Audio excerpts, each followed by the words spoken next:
Welcome to Tales from the Tome, a Halloween reading by Frater Francis. Thanatophobia is an intense fear of death and dying. It is a relatively uncomplicated phobia. Happy Halloween, supplicants and mendicants alike. Join me in a reading of Thanatopsis, a poem by William Cullen Bryant.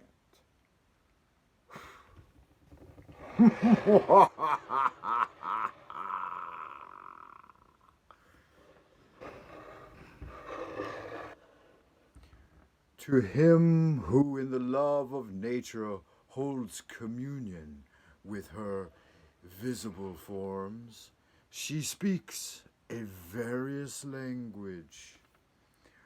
For his gare hours she has a voice of gladness and a smile of eloquence and beauty, and she glides into his darker musings with a mild and healing sympathy that steals away their sharpness ere he is aware, when thoughts of the last bitter hour come like a blight over thy spirit, and sad images of the stern agony and shroud and pall and breathless darkness and the narrow house make thee shudder and grow sick at heart.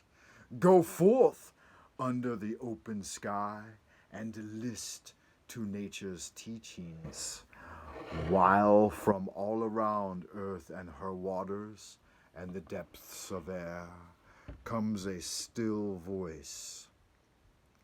Yet a few days, and thee the all-beholding sun shall see no more in all his course, nor yet in the cold ground where thy pale form was laid with many tears, nor in the embrace of the ocean shall exist thy image. Earth that nourished thee shall claim thy growth to be resolved to earth again, and, lost each human trace, sundering up thine individual being, shalt thou go to mix forever with the elements, to be a brother to the insensible rock and the sluggish clod, with the rude swain, tears with his share and treads upon. The oak shall send his roots abroad to pierce thy mould, yet not to thine eternal resting place shalt thou retire alone.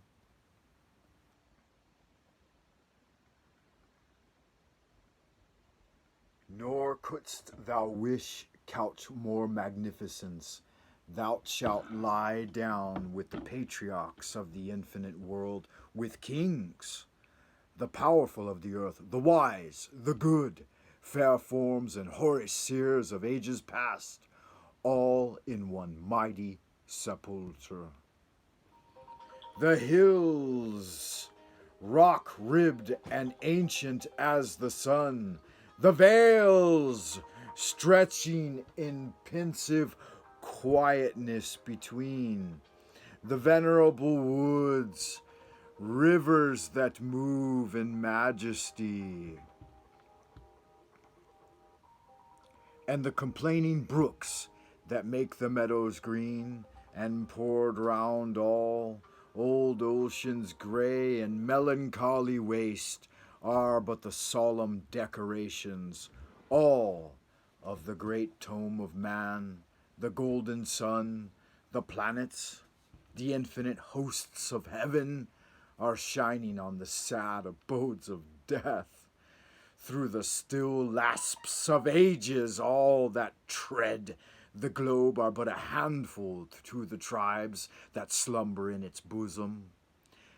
Take the wings of morning, pierce the Barcan wildernesses, and lose thyself in the continuous woods, where roll the Oregons, and hears no sound save his own dashings, yet the dead are there, and millions in thy solitudes, since first the flight of years began, have laid them down in their last sleep. The dead reign there alone. And shalt thou rest?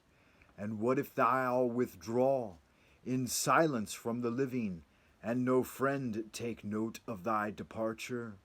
All that breathe will share thy destiny, the gay will laugh.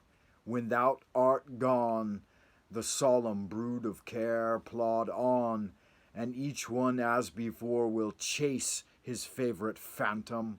Yet all these shall leave their mirth and their employments, and shall come and make their bed with thee, as the long train of ages glide away, the sons of men, the youth in life's green spring, and he who goes in the full strength of years, matron and maid, the speechless babe, the gray-headed man, shall one by one be gathered by thy side, by those who in their turn shall follow them.